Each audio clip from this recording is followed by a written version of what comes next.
Hi,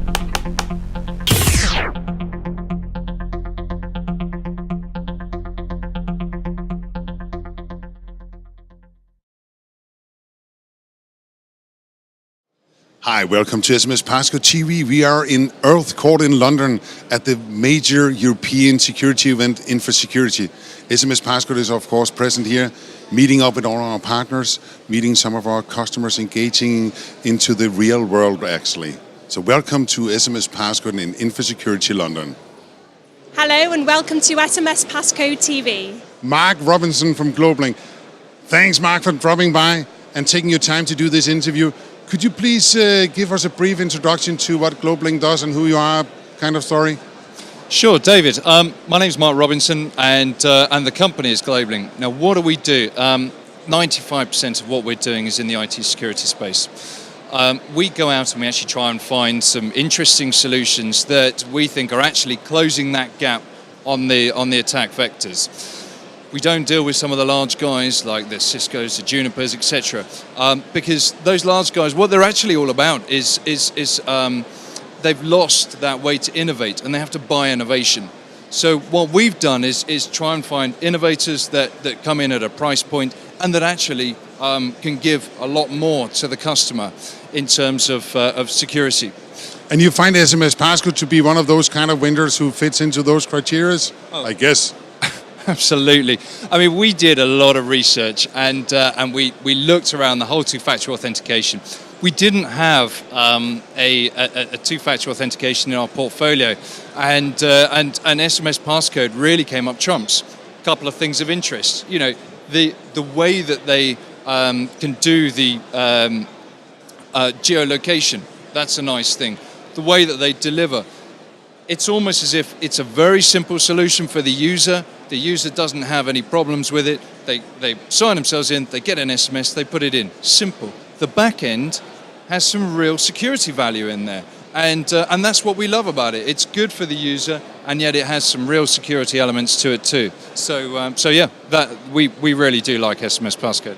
Thanks for those kind words. But how do you see your kind of approach fitting into the customer's need? This approach about finding the smaller vendors who have this added value kind of approach, with what kind of customers buys into this then? What are your classical customers?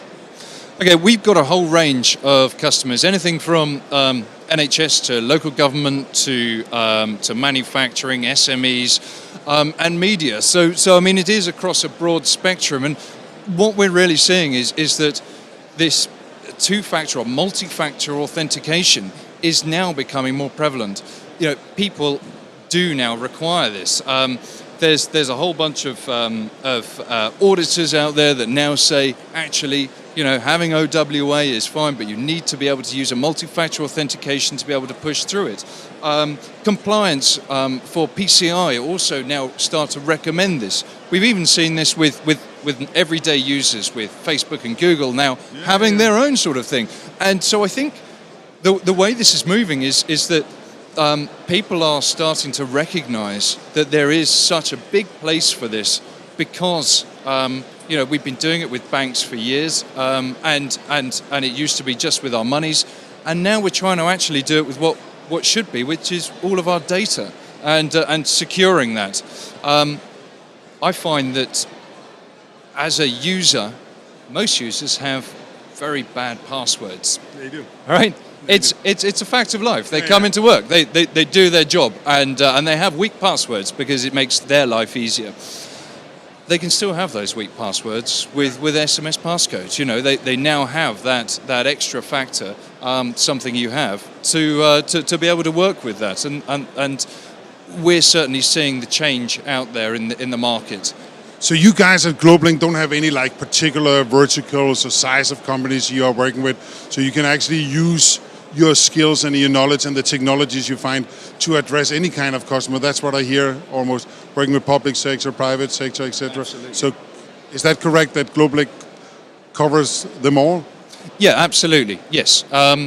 We have, it's almost a scattergun effect as such, but what we needed to be able to do was to actually cover all bases So then we have some good reference sites, and we have people to be able to shout about them, and the thing about multi-factor is that it doesn't matter what organization, or what sector that it's in. Everybody now needs to be able to have this sort of level. There's so much hype around this bring your own device, and what are you going to do with it? Yeah. And I've got an iPad for Christmas, how can I use this? And they're all wonderful things to be able to bring into the workplace. And IT has always been this thing of actually, you have to do it this way. We're regimented. No. Absolutely, it's the army, and you do it this way. And now what we're trying to do is enable users. We're trying to actually say, yeah, okay, you can bring this in, and we'll have this working way of doing things, but we'll do it in such a way that we still stay compliant, we still stay secure. But it's a more user-friendly model, and that's what multi-factor certainly brings to the table. It's just adding a small level for the user, and yet what we feel is a big level for saving the data. And you guys at GlobeLink is capable of fitting into these kind of projects and adding the added value and the technologies that's needed to do all of that, I guess. So, but you know what, Mark? Thanks so very much for taking the time to do this interview and giving the viewers your take on multi-factor authentication in the security space. And thanks a lot for introducing GlobeLink to SMS Passcode viewers. So I hope you enjoy the day out here at InfoSecurity, and I look so much forward for many, many, many years of beneficial, fruitful cooperation together with you and your amazing company. Thanks a lot. And thank you. take care. No problem. Thank you Take very care. much. Cheers, David. No problem.